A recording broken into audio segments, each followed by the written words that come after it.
No matter what your bank account says, you're probably doing better than you think. So here are 7 signs you're ahead financially, and by the end, you'll know exactly where you stand compared to the average person. Because everyone online looks like they're richer than you, but social media doesn't tell the truth. Data does. The first sign is one that most people don't even count as a financial win. Because not living paycheck to paycheck feels like the bare minimum. But Goldman Sachs surveyed thousands of Americans across every income level, and the data says otherwise. 57% of people making under $50K a year are living paycheck to paycheck. That's high, but not surprising with how much the cost of living has outpaced wages. The percentage then drops to 36% between 50 and 100K, 25% from 100 to 200K, and bottoms out at 16% for those making 200 to 300K. But then something strange happens. 40% of people making over 300K a year are also living paycheck to paycheck. That's a higher percentage than those making 60K a year. So why is this the case? Well, the U formation that you see among the dark blue sections can be attributed to something called lifestyle inflation. When income goes up, these high earners often feel the need to drastically increase their spending so others can see how much money they're actually making.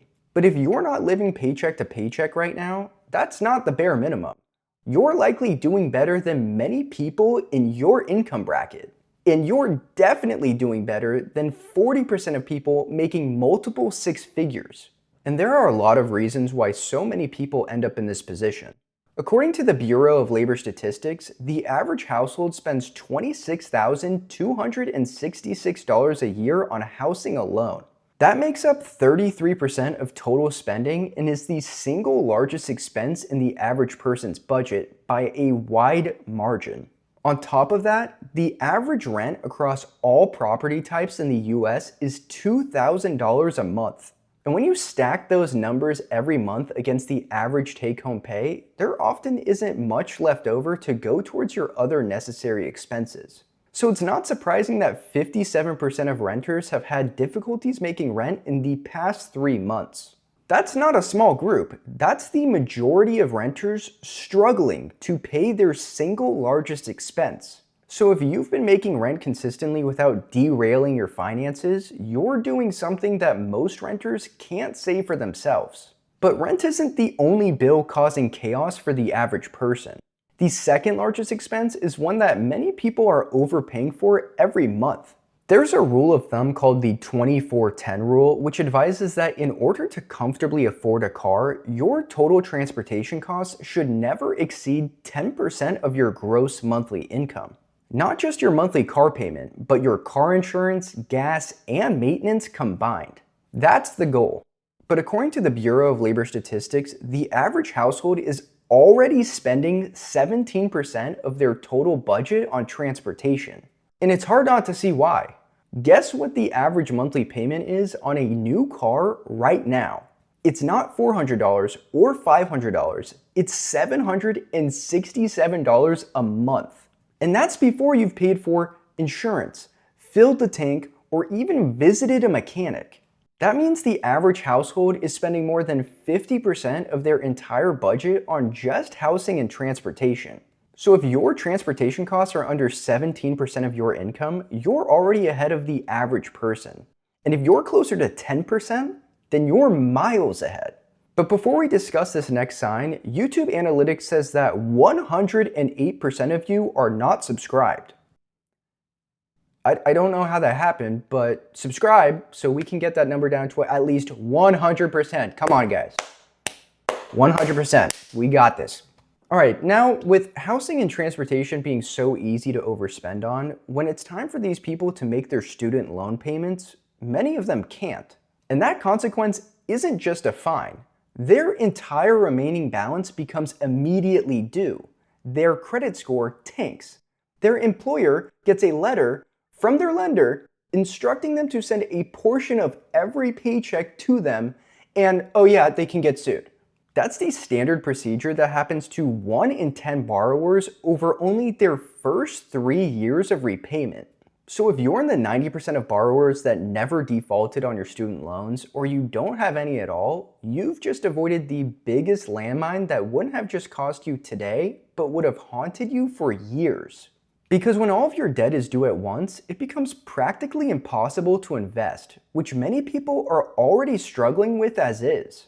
If you ever looked at your retirement account balance and thought it wasn't enough, or if you've never even made an account to look at in the first place, you're not alone.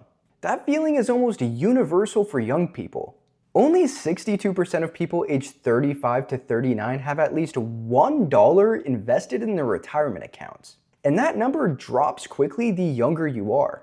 58% of people aged 30 to 34 and 52% of people aged 25 to 29 have any retirement savings whatsoever.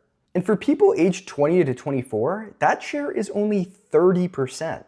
Even by their late 30s, more than 1/3 of people haven't even started investing in their long-term futures.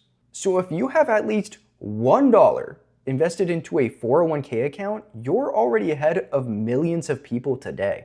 But retirement savings is only one part of the picture.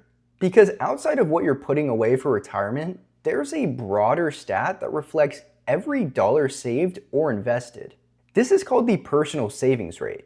As of March 2026, the personal savings rate was only 3.6%. That number includes 401k contributions, rainy day funds, or every other dollar you make that you don't immediately spend. So if this average person made $50,000 a year after taxes, they would be spending over $48,000 of it. And even if you're putting, let's say, 5% of your paycheck towards your 401k, but had $0 in a savings account, you'd still be doing better than the average person. So even if you're saving a sliver of your paycheck every month, there's a good chance you're beating the national average. But even if you are saving, you're most likely keeping that money in the wrong place. Most people either leave their savings sitting in a checking account or move it into a regular savings account and call it a day. Now, a traditional savings account at a big bank pays you an average of 0.59% interest per year, but inflation in the United States has historically averaged about 3%. So not only is your money essentially earning you nothing, you're actually losing purchasing power by keeping it in that account. What everyone should be using instead is called a high-yield savings account. It's the same exact thing as a regular savings account with the same security and protections, but your money will grow up to 4% annually. According to CNBC, only 18% of people have a high-yield savings account. So even if you are in the majority of people who don't have one, you can set up an account right now in about 10 minutes. And that action alone will put you ahead of 82% of the population. Now that you see you're not actually behind, the next question is what to do with that information. Because knowing you're ahead is one thing, but making sure you stay ahead is another.